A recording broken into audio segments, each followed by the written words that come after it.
So I'm going to introduce our panel members to this next panel discussion, which is Next Generation and its Inheritors, the Future of Art in Ireland. So quite a big topic, imagining the future of art, something none of us can properly define, but we can have a think about it over the next 50 minutes. So I'm delighted to welcome the panel to the stage. We've got Frank Sweeney at the end, and Frank is a film and sound artist whose work addresses the history of information and technologies. And Frank was a recipient of the 2021 Next Generation Award. And Leanne McDonagh, who is a mixed media artist, but also qualified as an art teacher and is currently the Traveller Education Coordinator at MTU, Munster Technological University. And you were one of the first recipients of the Next Generation Award from 2016, I think.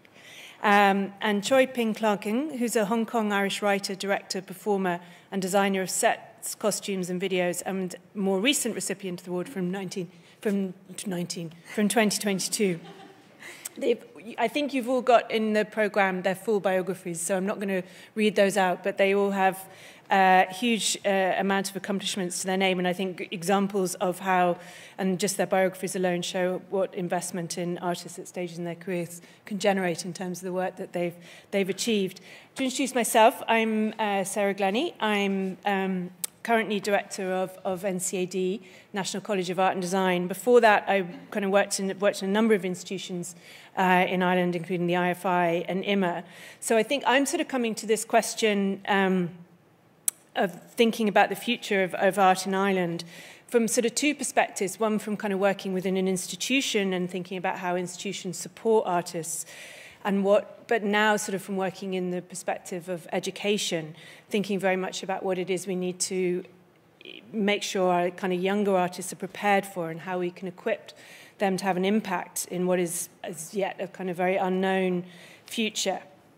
And as I said, this, saying in my introduction, this panel really is about the future, which is something we can never know about. But I think it would be very interesting to hear from our panelists, who are certainly from a much younger generation than me, what their ambitions are for their work in the future and the impact that their work can have and its kind of place in our wider society, and what their hope and ambitions are for the potential of their work, and to sort of, from hearing from them, to perhaps reflect on what we can do, the structures that support artists can do to help unlock that potential.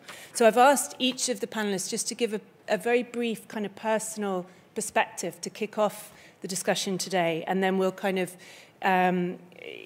from that, open out into a discussion about the kind of changing nature of artistic practice and say some of the ways in which we can kind of support and really enable that change and make sure that the kind of the structures and supports that are there in the art world are adapting and have the kind of flexibility to support that future practice.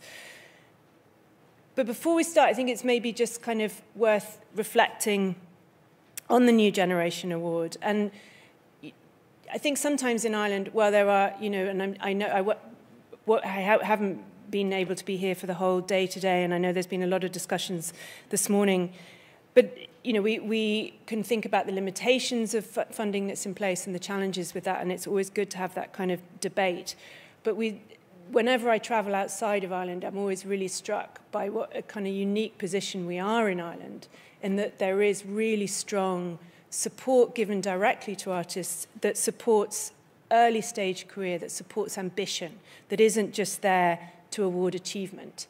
And I think, things like the Next Generation Award that in 2023 gave 25,000 funding to 20 artists is an incredible thing. And the kind of potential that the basic income scheme has to be really groundbreaking is incredibly exciting. And I think it's and that is really recognized internationally. So while it's kind of good to reflect on what we do have, there's also, there's no space for kind of complacency in that. And I think it's really important to continuously reflect on how practice is developing and how we can kind of support and flex and adapt to those changes. As pointed to earlier, when I was kind of director of cultural institutions, I was always very, very aware of the limitations that institutions, whether galleries, museums, have in supporting artists, that there's a huge amount of really great practice that happens in the spaces beyond institutions. And really, institutions are always, by definition, about 5 steps behind where artists are. And that's always a kind of a huge challenge. And I think now, you know, one of the things we're very focused on in NCAD, and I feel very sort of strongly in my role as director, that we have a huge obligation to really encourage our artists to kind of, our students to come out of the college and really think about the ways in which they need to define the world that they're coming into, the spaces in which their work can be seen, how they can kind of create new platforms for their work and create their own networks and not be relying on these kind of institutional structures. And just finally, a kind of point of reflection is that question of what we mean by next generation. In September, I met our first years coming in. Majority of them were born in 2004 and 2005, which made me reflect because that was when I was Commissioner of Venice in Ireland. So something to me that seems very real and very relevant is from ancient history from them. But at the same time, in that group of incoming first years were people in their 40s and 50s who are returning to education. So I think generation is both an age thing, but is also a kind of a point of practice. And that mix of, that mix of people within that new generation is really, really important.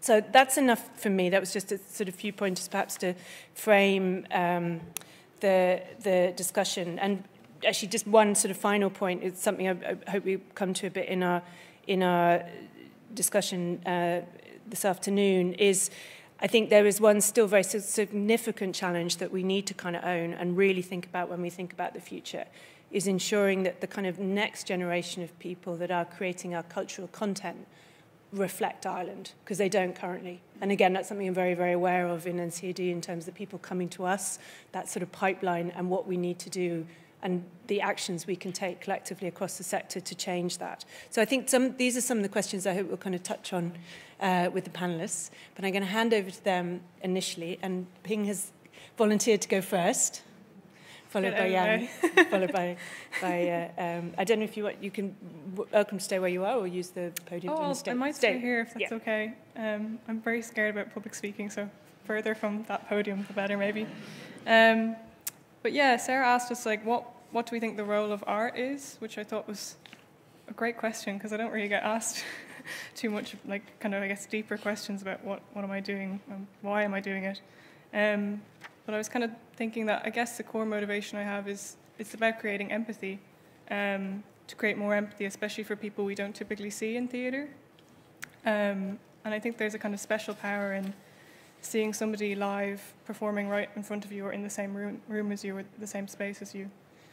For example, my most recent piece, which was called Window World at Dublin Theatre Festival last year, the central character was called Knife, and he was a Hong Kong Irish designer and drag artist. And in 20 minutes, we kind of hear intimate details about his life, work, family, and friendships. And I think with all of kind of what I've written so far, at the middle, like in the heart of it, it's just about empathy. It's about seeing a different perspective or meeting like getting to encounter a character or kind of person who maybe you've never got to speak to or never in your normal life got to kind of sit and overhear their personal conversations or dialogues. And I guess my hope is that when you leave, after seeing these pieces, you bring that empathy out into the world, into your own real life kind of interactions or thoughts about the news or whatever's going on. Which sounds a little bit hippy-dippy, but that really is the core of, I guess, what I'm trying to do. And I often wonder, like, because there's a lot of Asian people in this country, but why don't we see more of them in theatre in particular? And I think there's kind of 2 reasons why I kind of think that. And I think the biggest one is the class barrier, which obviously a lot of people have touched on today, like low fees and the instability around being a freelancer. It makes it very hard to continue to be in this profession long term. And I also think it's kind of hard to imagine doing something if you've never seen somebody else doing it. I volunteered at festivals when I was a student, and I've got to see a lot of theatre work over the years, but I've just never seen myself in a theatre piece beyond the things I've made, which I'm not counting. And I struggle a lot with that imposter syndrome and that self-doubt because of this huge gap in representation, not only in the characters, but in working in Ireland as a writer, director, and designer. And I feel I have to be kind of excellent at all times, which is not a great weight to have as you go into meetings or even in this setting here. But to end, I guess, on the future with all this, because casting Asian performers at the moment in Ireland is very challenging, I often work with non-formally trained performers. The actor who played Knife is called Hansel Nam, and I actually met him. He was performing in a little bar, and he was doing drag, and he was just amazing. And I knew I had to work with him, and so I met him, and we spoke, and he told me he'd never been in a show, and I said, well, I'll write the show for you. You know, we'll make it what you will excel at, and what will show you you in the best light. We had a really amazing cast of professionals and non-professionals, including the wonderful Marty Breen, who I think is here today. And I'm just delighted to say that he's now pursuing acting at Bow Street, just from that opportunity. He always had the talent, but was just being supported to be pushed, I think, a little bit, and to be given that opportunity and to have this role that was written for him, kind of gave him that push that he needed, maybe. And I guess wanted to say that my own background and training is I'm not formally trained as a theatre maker or as a director or as a writer. Most of what I've learned in this area has been from players in Trinity, from Dublin Youth Theatre, or as a designer just sitting in rehearsal rooms and watching directors work. And I guess I often think wow, how much more industry could change if people who had more experience than me and maybe just more training and could take this to a larger level, or to give more people opportunities to come in and to try things out and to fail, or to give it a shot. Because, it's not easy taking those risks and the responsibility of that, I understand, but it's something that I guess I wish I got to see a bit more of happening on a larger scale. But at the moment, I guess I feel it's kind of my duty to do that and to try to bring about that small change as much as I can in theatre. And I think we especially need that with the future generations when we think of audiences with theatre, which Marina Carr touched on earlier, but we really need to think about how to bring people in, because it is kind of dying out in some respects. And I guess my hope in the future is that we see people both on and off stage that are more reflective of current day Ireland, which Sarah mentioned. And I think that there's a lot of work to get us there, but like I said, if we can all make small changes or small efforts, I think hopefully it'll become a more complete picture, I guess. And that's all I wanted to say. Hopefully that made sense. No, that's good. Thank you very much, Ping.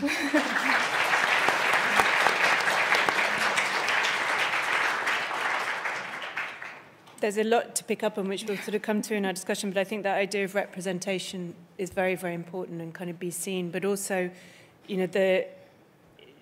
that idea of your work happening outside the formal spaces and the way and that opens up kind of participation in terms of different types of audience and different type of people kind of entering into the space and seeing themselves as part of the work. Yeah. Leanne, I'm going to pass over to you. Sure. For me, I guess what motivates me in my work is a lot of my own lived experience as an Irish traveller here in Ireland. And similar to you, Ping, I think representation is a big one. And one of the experiences that really stands out in my memory is being in school and sitting in lots of different subjects, whether it be geography, history, art, music, home ec, science, whatever it might be. I could see my community being represented, but it was never acknowledged, it was never named, and it was never mentioned. It was never spoken about. And then neither did I feel like I was in a position to ask questions about it, because there was also that sense of shame, or that sense of difference, or that sense of other. So I grew up feeling like my community was written out of the curriculum, number one, and also Irish history, number two. So as I progressed throughout my educational journey and went on to college and decided to become a teacher, and then began working for several years in lots of different schools throughout Cork City, County, and across Ireland, I began to realise that actually there was lots of young travellers that weren't having the same positive experiences I had of school. And that kind of motivated me to start challenging that, in the sense that I decided consciously I was going to begin making images that represented who I was and the community that I came from. And the reason I did that, I suppose, was there was a lot of stuff that had come up in and around my teenage years, where I had begun researching my own community, that I didn't agree with, that I felt were inaccurate, untrue, alarming, sensationalist. And I thought, no, I'm not having this anymore. So I began consciously making work with the aim of genuinely representing my community from within. So that's kind of what motivates me. Okay, thank you, Leanne. And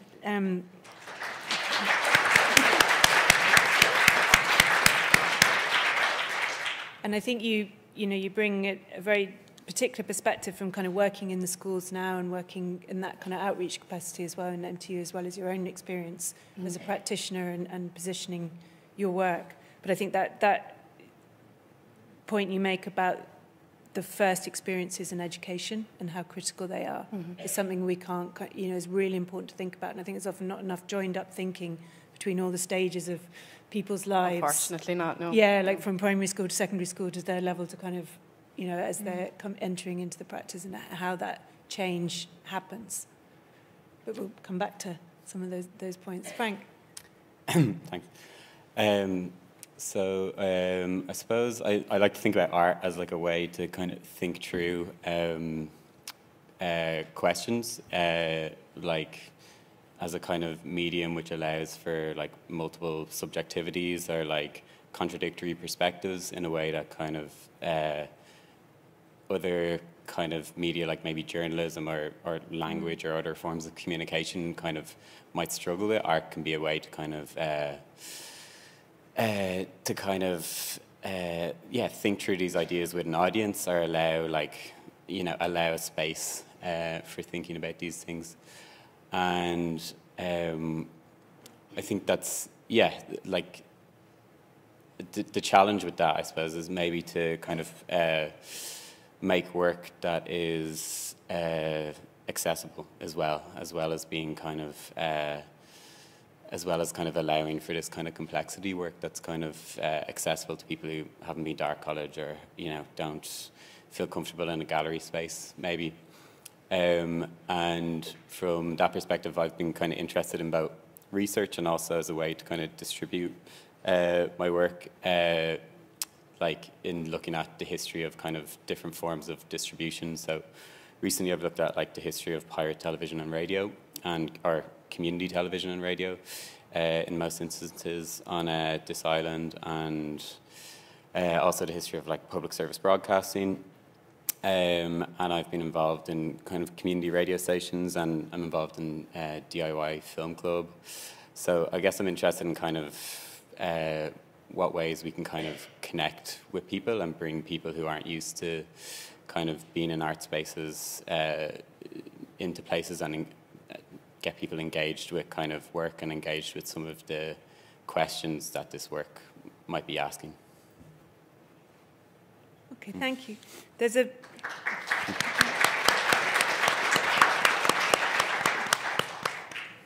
a common theme coming through all of your presentations, and thank you all very much for that I might sort of start off with, which comes back to my question to you, which was quite a tough one, of what do you think the role of art is? But I think and we sit, right now where we're at in this present moment, the need for it seems more and more pronounced, but this space for a different kind of dialogue, a different kind of discussion, and a kind of space to move away from that very kind of binary, shouty position that we get through the media, that we get through social media, and that there, for other voices to be heard. And I love that idea that you spoke about, Ping, of empathy, of just kind of allowing for different positions to be understood. Do you think that's, do you think that is one of the kind of primary focuses we need to think about as we think about the kind of the future of art and the next generation of artists in terms of ambition? I'm putting that to everyone. Here's for you. Yeah, I think so. I think I can echo what Frank said about art as a way to work through complexities and things that are not so binary, I guess, as well. And you're right that at the moment it does seem sometimes in the media and online that it's either one way or another. And art can be a way to kind of figure out what's in the middle. I certainly would say my work is sort of always grappling with being between and trying to figure it out. Yeah. Yeah. And Leanne, sorry, thank you. No, I was just going to say, I think sometimes it's like there's all these kind of like tensions and like, that don't really fit into kind of linear narratives. And like, I like the idea that like art doesn't have to kind of resolve tensions. It can just kind of hold them and kind of pull them even further apart and kind of allow space for kind of considering kind of, multiple perspectives, as being saying, yeah. I think for me, for a long time, I've had a lot of people come to me and say things like, I don't know any travellers, I've never spoken to one. And then in other settings, I might be discussing different research papers or whatever that might have been produced in relation to different questions that were put out to different people. Like, for example, I spoke at an event last week where I was speaking to a number of employers, and it spoke about how 19% or 17% of employers would employ a traveller. I don't see that as a positive thing. All I hear is the screaming back out of me, 83% wouldn't. And I often think about the early days when I was graduating from Crawford, and maybe even earlier again when I was a first year, and this idea of the artist statement and concept. And the only thing that I kept coming back to, and the one thing that I would always say is art can surpass cultural boundaries and divides. And I always have people come to me and say, well, how do I get to know a traveller? And I would imagine it would be the same for anybody else from any other community. You speak to them, you create space to have discussion and engagement. And I think art is the most powerful way of doing that. So I think if we were to kind of look at it in a different sense, outside maybe the white walls of a lovely institution, and think about where can we position ourselves within society to create those spaces, I think that's where we need to be headed. And when we talked before this session, I was very struck that you kind of said that you had seen and really seen the impact of art intervening within different communities and what it had opened up. Yeah, 100%. So I've been developing my own practice in tandem with working in the education sphere for the last maybe 10 to 15 years. Both go hand in hand for me. And I'm quite happy to say that I think within the arts realm that people within my community have developed tenfold. Unfortunately, I can't say the same within education, but I think it's positive reflection back on the Arts Council and other funding bodies that the funding and support coming within an art context is really making a change.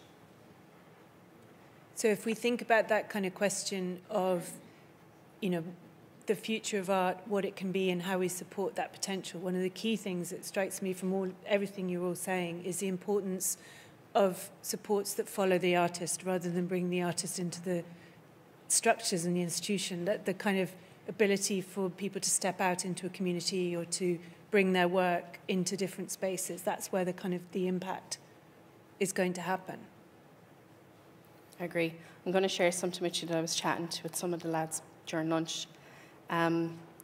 Just as of late, I've started to do presentations on my own work with members of my own community, and it's where I found it most impactful for me, but also for them. And I think for a long time, there's a lot of people within the community who would know of my practice, but maybe perhaps wouldn't know the deep-rooted concepts behind a particular piece, unless, of course, they went to see it in an exhibition or an installation or whatever it might be. But when I can explain why I create the pieces I create and what they mean and what I hope that they put across, it's like I'm setting fire to some type of motivation, or I'm lighting something underneath them, and there's all these light bulbs going off, and they're like, oh. And that's exactly what I want to do. So I'm almost wanting to inspire the next generation to get up and actually do something and drive on with it and take the reins and go from there and allow it to be theirs then, you know, which is what I think we all should do. You know what I mean? Especially, like, I would imagine, like that guy that you mentioned, that actor, he has done exactly that. And I think the more we empower others from our own communities, whatever communities they might be, the better place it will be for all.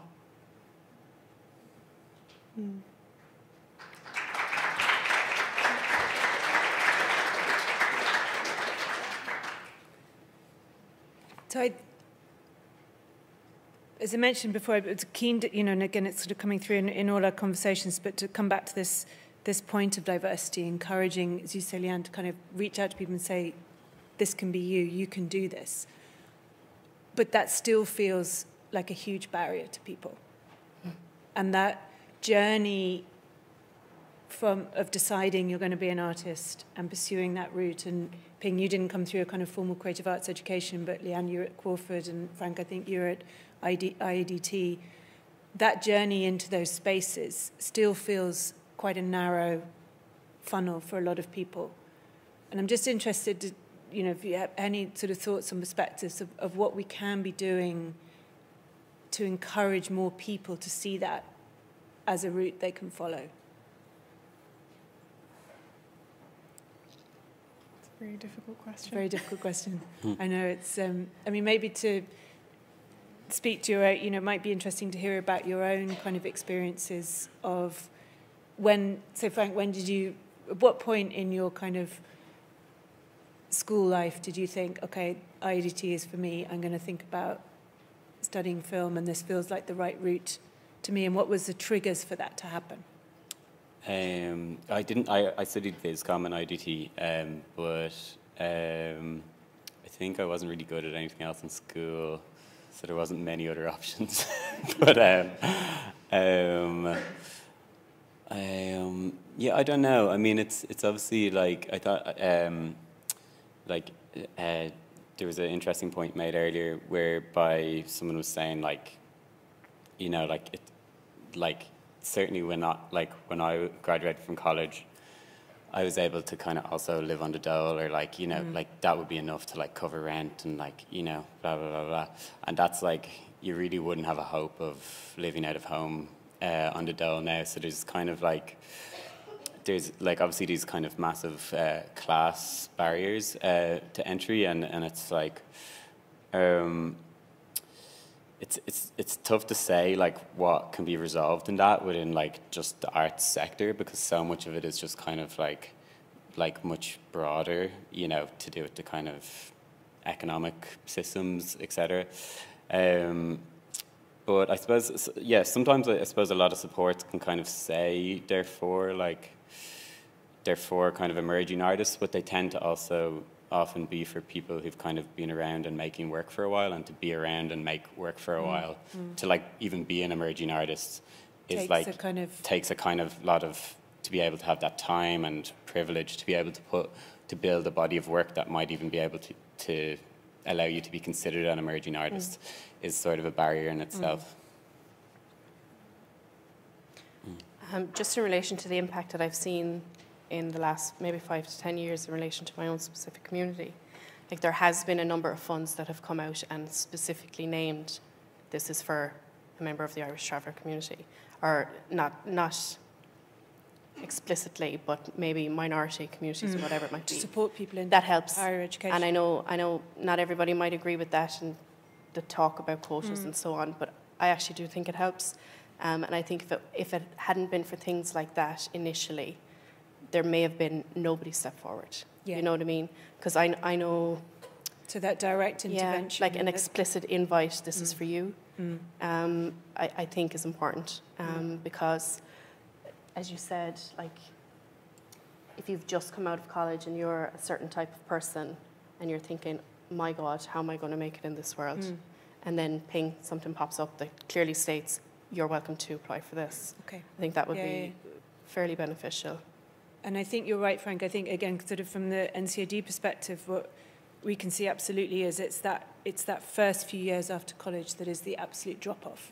Yeah. And keeping that going is the huge challenge. And that's where the kind of economic and cultural life surrounding graduates can be a real defining factor in terms of people's ability to kind of keep going. But I think also a sort of real barrier to people entering into the space in the first place, because that kind of parental concern, very understandably, of what is this going to lead to, can really affect choices of what people study. And I think, the basic income, for example, has a real potential to be a game changer in terms of the diversity question, because some of our graduates were lucky enough to benefit from that in the pilot scheme, but that immediately gives them that bridge, because it isn't about having created a body of work or needing to kind of be able to keep going for those few years to get into a funding stream.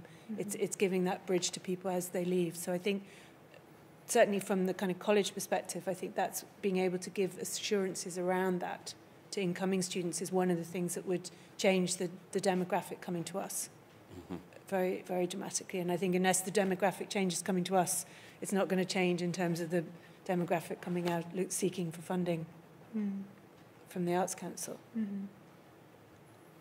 And I think, like, from my perspective, I guess, as a designer in theatre, like, if everyone could have the basic artist income, like, and then being offered the fees that I do get offered, I get offered very low fees still for design work, you know, but I think if I had that and that was like a top up to my, say, weekly, you know, then of course it'd be way more feasible. Yeah, so I think they should roll it out to everyone. So there are not many people here that wouldn't disagree, but I think, you know, I think perhaps that sort of the potential impact on the diversity of the sector is something that, you know, it could be, you know, talked about more. But in terms of just, you know, you're all recipients of the New Generation Award. So in terms of that support as it came to you at particular points, could you speak a little bit about what it meant and what it kind of did enable you to do? Yeah, I can speak because it actually links back to what I was just saying, that I got it in 2022, and before then I'd been working as a jobbing designer like back to back on theatre projects. Like, I would just take any work I was offered basically and be delighted to be doing it, but it was becoming very draining, like it's tough going, like. And I guess I was missing making my own work and working on things that were a bit more reflective of maybe what I was interested in, or the ideas I had in the back of my mind that I kind of thought, oh, it'd be great to try see this actually happen. And so the Next Generation allowed me to reorientate myself towards my own theatre making more and my own writing and directing, and to prioritise those personal projects, and to, like, kind of, I guess, have that huge boost of confidence that the Arts Council were saying, like, we want you to do this, which is amazing. So I'm kind of now working on 2/3 projects of my own at the moment, and taking on 1 or 2 design jobs, I think, over the next few years, and really trying to focus into my own work, which is really exciting. And so, yeah, it really did change totally how I was living. Yeah, for sure. Along with the mentorships that I did and learning Cantonese to a higher level as part of my work. So, yeah, I felt much more prepared to continue on and to keep pushing forward, you know. Yeah. And Frank, how about you? It definitely gave me the freedom to work on my own work a fair bit more, or to kind of be a bit more, you know, to pick and choose a bit more with like freelance work, or to kind of, yeah, I don't know. I suppose one of the most like valuable things I found was working with mentors. I found really valuable, and kind of still have relationships. Or, you know, some of those mentors stayed on and like kind of mentored the script and the edit for the projects that kind of emerged from the Next Generation. So just really building that kind of like, yeah, that kind of relationship was really important to me. And it's like kind of designing your own little college course, basically, but you just have like, you know, just you're able to really just get what you want out of it. So I don't know, I think that's just like really invaluable way to like learn basically and develop. For me, the award came very shortly after I had my first son, and somebody had said to me, "You were just doing so well, why did you go having a baby?" So with that in the back of my mind, I was adamant that I was going to use the award to show that this wasn't going to stop me, ever. But it also came shortly after the tragedy of Carrick Mines, which I'm sure you'll be familiar with here in Dublin. And I remember being in college, and there was a number of different ideas that I had, and the topic of accommodation was one. And after that happened, it was like, right, this is it. This is what I have to do. So I created a body of work at the time titled Accommodate versus Assimilate, and that was all obviously around the topic of accommodation within the community. And I'm sure we're all aware that there's a homeless crisis in Ireland. But unfortunately for my community, that's something that's been around a lot longer than the last 10 years. So it enabled me to travel the country and to visit a lot of different homes, which is the type of work that I had been aiming to do, but up until that point was kind of restricted to my own locality because I had a baby now, and for other reasons, obviously. But it really gave me the freedom to kind of go out into the community and explore. So we are only approximately 40,000 people. For me, it is quite small and everyone is quite linked. So it was really nice to go out and get a sense of where everybody was at, because the community is actually quite diverse. And unless you're from the inside, you wouldn't really know that. So I'm very adamant that through the work, I create awareness in that as well. Okay. So I'm interested in that kind of mentorship piece in it as well, because again, something we were talking about when we were talking about just amongst ourselves, meeting before today's session, but that's relationship between supportive work that results in audience and supportive activity that actually is more about networks and artist-to-artist exchange and keeping that. And Frank, you were saying it's a bit like a kind of ongoing education, that sometimes as people leave college, keeping that kind of space to think with other artists and to kind of learn from other artists can be quite difficult.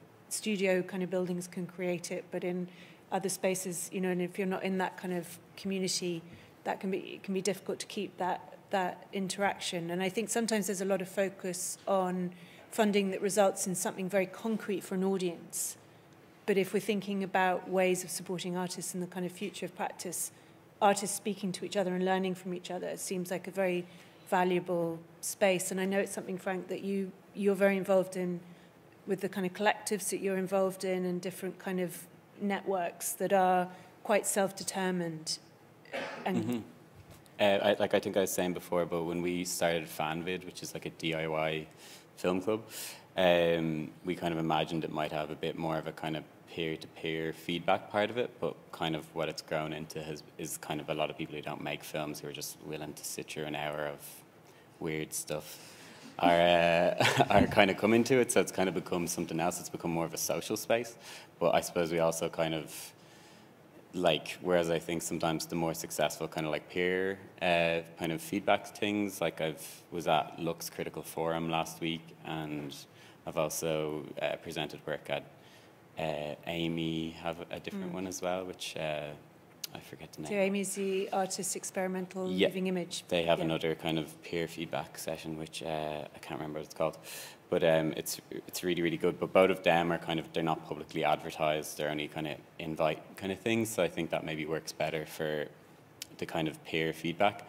But I suppose it's also kind of having spaces where you're able to like meet other artists and like connect with people and see work. Like I think we're kind of lacking spaces at the moment where like you can like go have a meeting and you don't have to spend money, or like you can just go and like, you know, when I go to kind of other countries and I'm like, oh, here's an art centre that you can go have a drink in on like a Monday night, or you can go sit there and work all day and not buy anything, or you can go have a meeting there and not buy anything, or, you know, just those kind of like more like open kind of spaces to kind of build connections and collaborations and stuff with people are also important, I feel. Yeah, and I think that, to me, the kind of a healthy ecosystem, which is, you know, generating exciting future practice, has a very strong element of things that might be quite invisible to the public.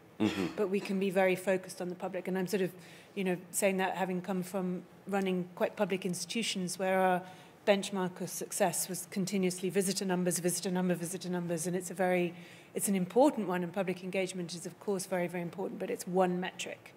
And it's, you know, it's complex in an institutional setting to try and navigate that balance, I think. But, you know, and you're right, in Dublin at the moment, I think it's very challenging for artists to find those spaces just to meet casually and to kind of come together.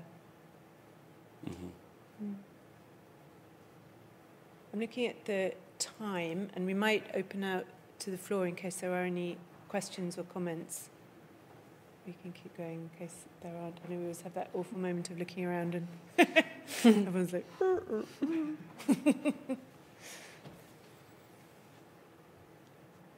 No?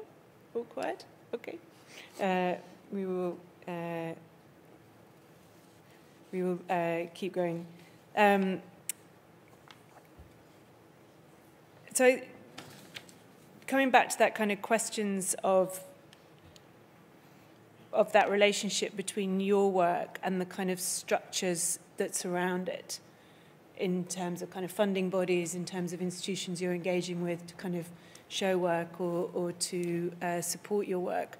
I'm sort of interested in that balance between whether that's an enabling relationship or sometimes feels like quite a limiting relationship. I know we were talking about, again, before, some of your work that you've kind of brought it out onto the street, and that's given you a real liberation. Yeah, in terms of being able to think differently. Yeah, Window World took place in Temple Bar. Like, you watched a projection into a window, and then the latter end of it was on the balcony of Project Art Centre, and the audience are watching on the street. So it was quite nice when the public were just walking by and people would just stop and start to look and watch. And a lot of the video was subtitled, so you could kind of watch along without the audio aspect. And yeah, I'm generally more interested in putting my work in places that aren't theatres, because I don't know, maybe it's just that's what interests me at the moment, or the work that's stuck with me the most over the past few years has often been site-specific or site-responsive work. And I guess it also maybe opens up an invitation to people who might not typically think, oh, I want to go into a theatre, you know, I want to sit down in a dark room for however many hours. And are the routes to do that kind of available to you at the moment, or does that feel like quite a kind of challenge? I mean, there's a public... From the visual arts perspective, there is a kind of stream of kind of public art funding that supports that kind of work. I'm interested in theatre, if that's feels like a more... I think the tricky thing at the moment just in Dublin is space. Like, in fact, actually, the project that I really want to be site-specific, I've had to postpone it because I literally can't find a site in Dublin that is suitable, like, that I can get, I guess, reliable access to and supportive access to without negotiating all sorts of kind of weird red tape and... the complications that you don't want when you're going into like a tech or bringing equipment in and maybe non-professional performers and all these other kinds of things. So yeah, in Dublin at the moment it's definitely very tricky just in terms of finding a space. And I've postponed that project for the moment in the hope that I guess in a couple of years something will emerge. But yeah, there's no guarantee, so just have to see what happens. The bureaucracy of acting in the public sphere is extremely complex and it gets worse and worse. Yeah, even with Window World, we also had a lot of red tape with that, obviously things on the street, and so I don't know why I want to return to it, but it compels me at the moment, so yeah, I'm going to keep looking, and if anyone knows of anywhere, please let me know. Because my next project I think will be in a theatre, because that's what I can try to find at the moment. Yeah. And there's, of course, luxuries that come with being in a theatre. It's dark, it's quiet, whereas Temple Bar is loud and not dark and not quiet at all. So, yeah, to weigh it up. Frank, Leanne, do you want to respond to that? I'm just going to talk forever. I welcome it. I think the idea of space, what constitutes a space to exhibit work, whatever form that might take, is really interesting to me. And then also on the flip side of that is, who is that piece of work for? And who do you want to view that piece of work? And in my mind, that should be for everybody. In recent years, I've been in galleries in the context of different type of person. So whether it's with an elderly friend, whether it's a really young child, and I remember being in a space in Liverpool and feeling really welcome, even though in my mind I shouldn't have gone because I had the babies with me and I had a lot of baggage, and I was telling myself I shouldn't go, but when I went, it was into lovely. A gallery space. Gallery space. And when I left, I was kind of like, where else could we create that? Where everybody feels like they're able. Like, I am delighted, and I hope she doesn't mind, but I've seen a lady here today with a baby, and that's amazing that she felt she could come today with that baby. So fair play to you if you're still here.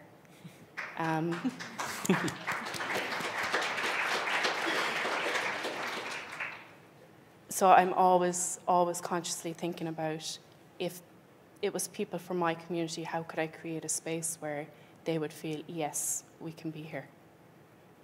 So I'm always thinking about space and art in that sense. Frank? I think you were making me think of, I could be wrong on this, but my recollection is that like Rua Red and Axis and Ballymun subsidise food, and anytime I've been in those spaces, it feels like a really you know, like active kind of space where there's loads of people coming in, and it's like, I think like subsidizing like food, for just an example, is a good way to kind of like bring people in. Maybe also having like childcare facilities or things like that is a really good way to like just kind of have a space that's like alive with people and not just alive for one event a week or 2 events a week.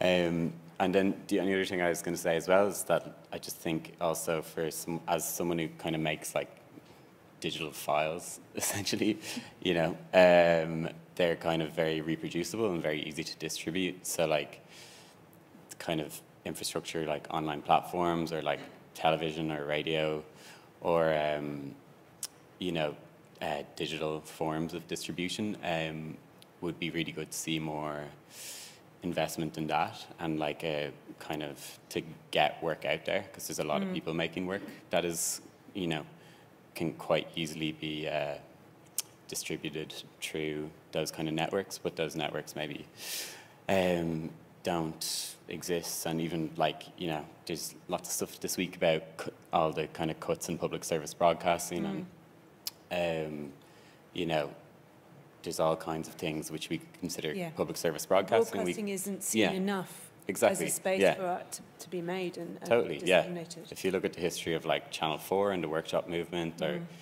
I recently went to the People Make Television exhibition in London, and just seeing this kind of history of kind of community and radical television that used to exist is, you know, and the same goes for radio.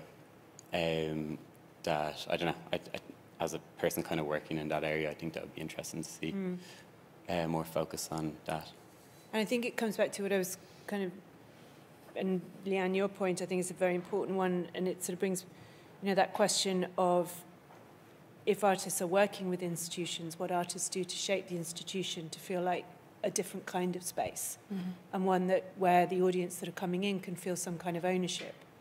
And it's not just about them coming in the door, it's about how they feel when they're in the door, and that sense that this is a space in which they belong and can have a real dialogue with the work. And I think artists have a very important role to play in kind of shaping the institutions that they're engaging with, but also, as you say, Frank, in terms of kind of defining, claiming other spaces that perhaps haven't been seen so predominantly as spaces for artists' work. And I think, as I was saying at the beginning, that's something I'm very keen that our students kind of really think about, because I think it's really important that each generation kind of hustles and finds the spaces for the work to exist, to kind of to be experienced, and to kind of have that interaction with the audience, because without that things don't move forward and become very limited.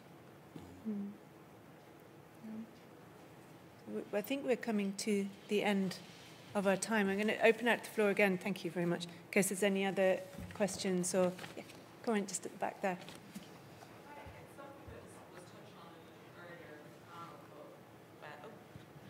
Sorry, I was just going to shout. It was something that was touched on in an earlier panel, but with the future of art and with the recurring themes in your discussion about space and about accessibility, I mean, you've got artists in Dublin that are all kind of queuing up to use one tiny space, and then you've got galleries and art centres in rural Ireland that, you know, are empty. And like, where do you see the future of the decentralisation of the arts going in Ireland? No pressure. Have you heard of Cork? That counts. That's an urban centre. I think it's probably inevitable with the kind of, you know, like, again, NCAD students do not stay in Dublin, sadly. They leave. So, that, you know, I think there's inevitability about it. A lot of them are leaving the country as well. But do you know what I think it is? I think if we support artists in their journey,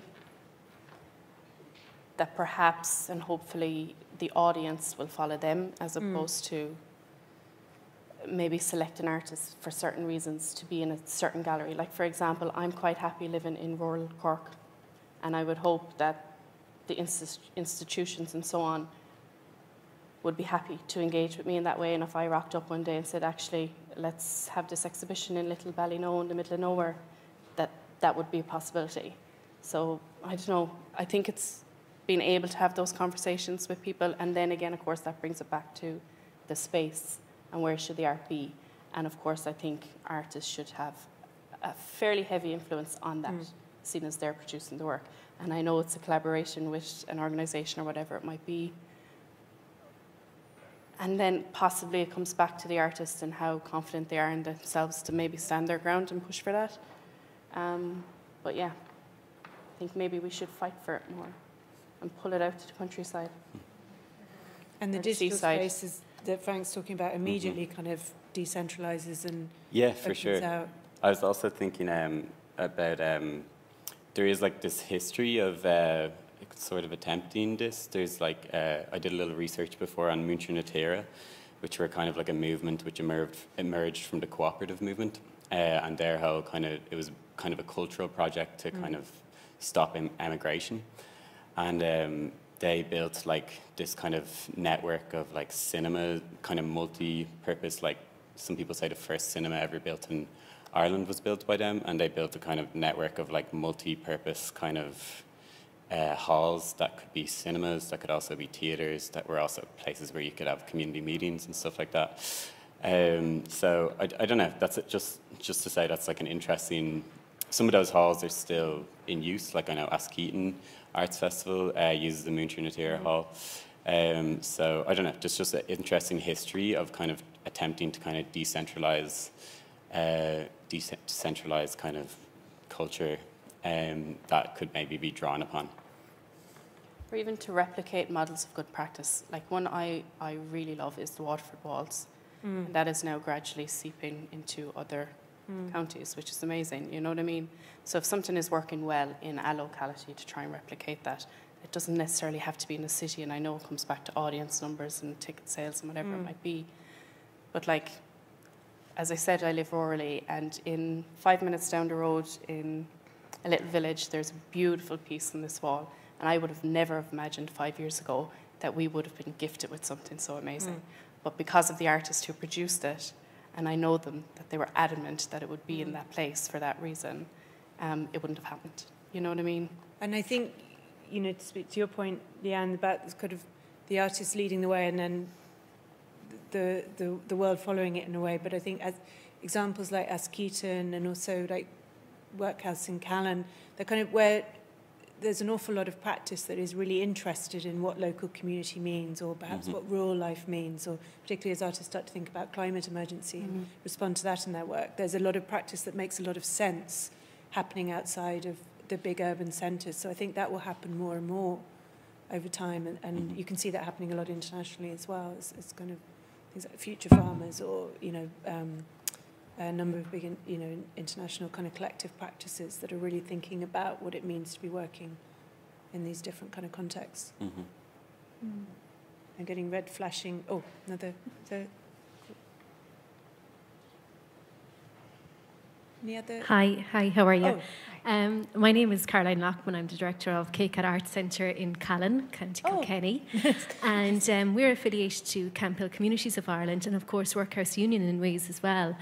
And I suppose I felt compelled to say a few bits because, we're from a rural environment, and it's a real mecca for cultural diversity and happenings down there. And it's really interesting to look at that model and how it's, how it has evolved. And I suppose KCAT was the first and still only purpose-built inclusive arts centre in Ireland. And it was, there was a need there was a gap for mainstream access to the arts for artists with intellectual disability. And, so as the Camphill community, formed partnerships, local partnerships, national and international. And I suppose our main partners would be actually the Arts Council, even though we're actually under the umbrella now of sort of a healthcare setting. And it's really interesting, the buy-in from the local community, and that was really important. So I suppose, like, KCAD is there nearly 25 years in 2025. And, the amount of organisations that have sprang from that, like you've Monkey Shine Asylum, Workhouse Union, so forth, it's just that we're all very connected. And while we're in the theatre landscape and we're competing in ways with each other, we wouldn't survive without each other either. And that's the golden thing. It's like to form these rich partnerships that you support each other as well. But we have like local people very much involved. We have Kilkenny Leader very much involved. It's not just the art scene, it's like all of our stakeholders. It's the people that we actually, you know, that we try and advocate for as well. Like, I mean, you know, putting them first, you know, front and centre as well, and, you know, enabling them, you know, providing space for developing equity and all of these, you know, it's really important.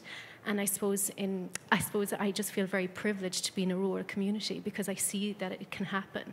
And I suppose when you look at this and see examples, you know, come down and talk to the people down there and start your own KCAT Arts Centre or your own cultural centre in your rural areas. I think that, you know, but with all of the stakeholders involved, because you need a few heads at the table always, don't you, really? That's my comment anyway, and thank you very much for your panel discussion. It's really inspiring. Thank you. Mentioning KCAT because it's a fantastic example, and I think it's a really good example of the need for really diverse types of organisations and the importance that different types of organisations can play in supporting artists in different ways and supporting practice in different ways. And I think that definitely is the future where the exciting things are going to be happening. Time up. Okay. Thank you. Well, just please join me in thanking my panel.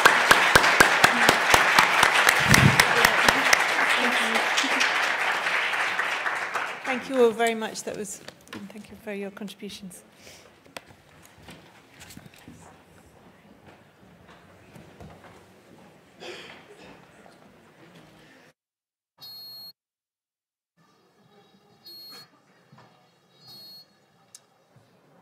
Thank you to Professor Sarah Glennie. Thank you to those great panelists as well. Wow, everyone's wild after that. I'd love now to introduce you to another artistic experience. Nidhi Zach Aria Eipe is a poet, pacifist, and fabulist. Auguries of a Minor God is her first collection, which was published with Faber and Faber in 2021. Nidhi is the recipient of the 2019 Next Generation Award for Literature, and she's here to read some of her poetry for us now. So please welcome Nidhi. Thank you.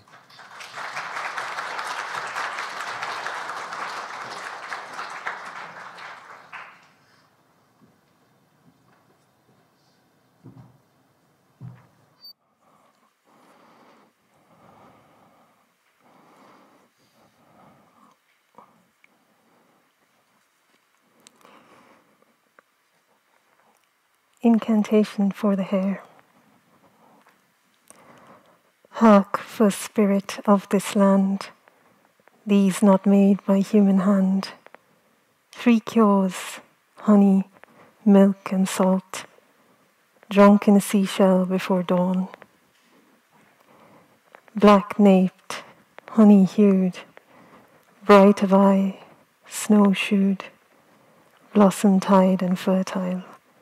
Soup of feet, O moonchild, Vatachana, larkin, twilight stirrer, mawkin, shapeshifter, trickster, pounder of the elixir, cat-legged, ear-pricked, straight-sitter, high-kicked, Buddha incarnation, witch woman's creation, sleeper under soma, grinder of the broma, riddler rabbit with a horn, lepus crouching in the corn, heather mountain dreamer, thief of milk and creamer, fire starter, forewarner, keeper of the 4 corners, desert runner, water nymph, existence in a hieroglyph, Tinner's totems, tri-skill, 3 pence minted nickel seal, 5 in front and 4 behind, procession of holders kind, folded in Boudica's dress, ally of the sorceress, creature beloved of Melengel, the one who hid beneath her hem, donkey-eared and lion-eyed, horse-head with a lurcher stride, fully furred, right at birth, running races in her mirth, sailor's curse, lover's gift, one who leads stray men adrift. Silver-backed and fleet-foot, fugitive in the wheat shoots, bounding with a swift scoot, hunted by the hound's tooth. Wounded by the poet's bow, queen of other worlds below. Seated on a silver throne, bleeding from the leg bone. Sheltered in the witch elm, messenger from another realm. Flame seduced and fur singed, teetering on the edge of things. And I shall go into a hair, with sorrow sick and meikle care. And I shall go in Esther's name, till I come home again.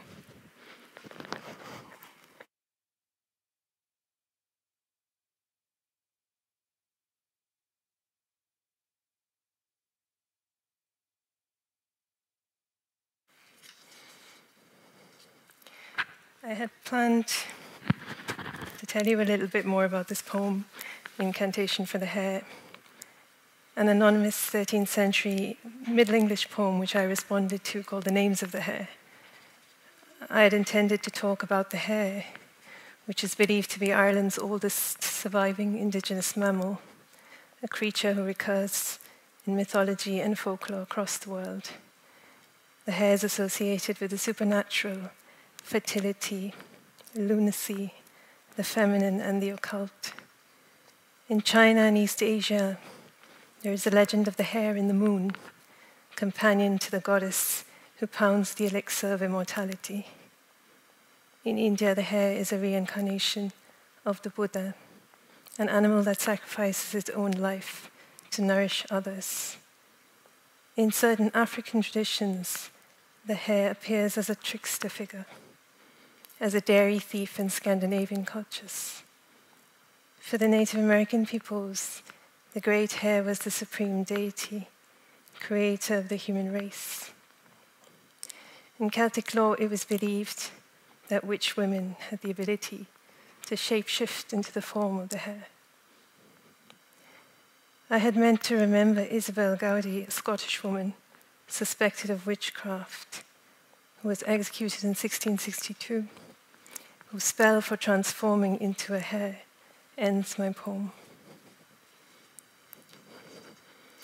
But the truth is, I cannot find the heart to talk about my work today. Maybe because it is broken. I watch the unthinkable atrocities unfolding in Gaza, and I am repeatedly wrenched from this safe and peaceful place to when I was 7 years old. That night, my family was forced to flee our home during the First Gulf War. I thought it had not touched me, for we left before the bombs. I thought it would not shape me, for I had not stared down guns. But I underestimated the impressionability of my own spirit. Once war comes for you, it rarely leaves you. And every choice I have made since that day in 1990 has been shadowed by its flames. Perhaps in the face of unspeakable brutality, poetry becomes inevitable. Viet Thanh Nguyen said, poets are the first in the fight because they have nothing to lose but their lives. Arundhati Roy said, people don't forget their poets, no matter how much violence is done. Palestinian poet Mahmoud Darwish once pleaded, won't you memorize a bit of poetry to halt the slaughter? So I want to share with you instead words that I turn to each time the pain of living in this world feels unprecedented. Words by an artist, a thinker, a writer, a radical being. Words which turned me into a pacifist, a fabulist, and perhaps inevitably a poet. This is an excerpt from an essay by John Berger titled Written in the Night, from his book Hold Everything Dear, Dispatches on Survival and Resistance.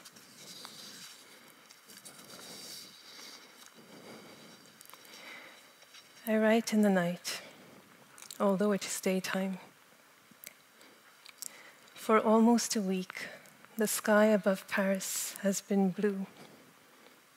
Each day the sunset is a little earlier, and each day gloriously beautiful. I write in a night of shame. By shame, I do not mean individual guilt. Shame, as I'm coming to understand it, is a species feeling, which in the long run corrodes the capacity for hope and prevents us looking far ahead. We look down at our feet, thinking only of the next small step.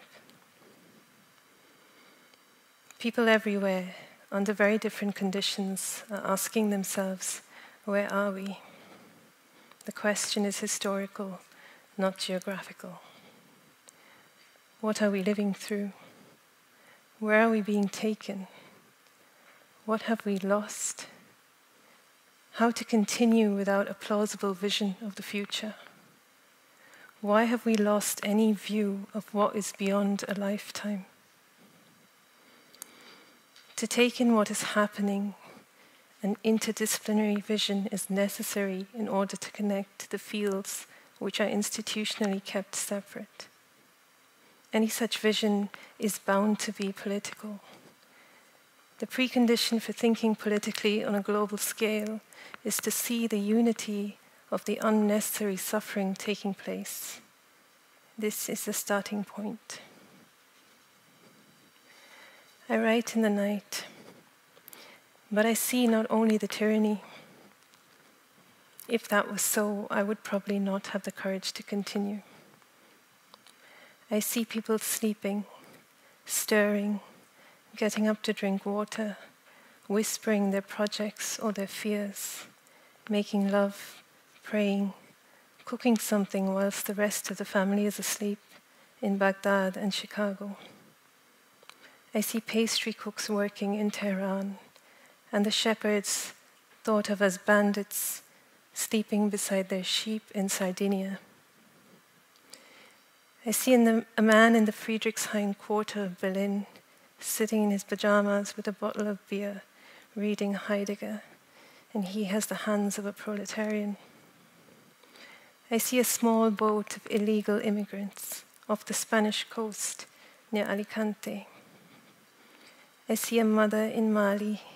Her name is Aya, which means born on Friday, swaying her baby to sleep. I see the ruins of Kabul and a man going home.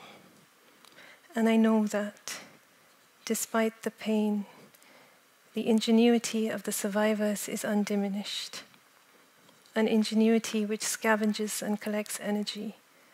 And in the ceaseless cunning of this ingenuity, there is a spiritual value. I am convinced of this in the night, although I don't know why.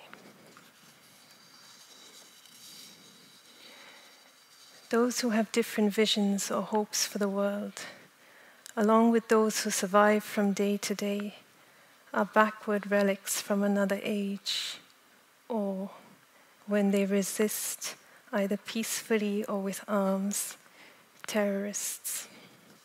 They are feared as harbingers of death, carriers of disease or insurrection.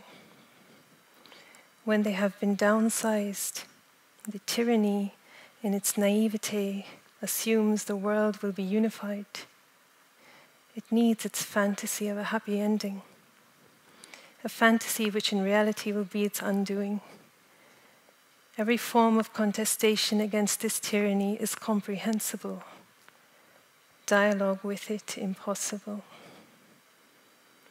For us to live and die properly, things have to be named properly. Let us reclaim our words.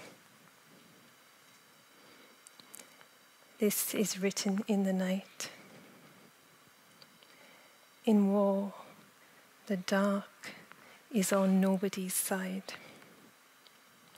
In love, the dark confirms that we are together.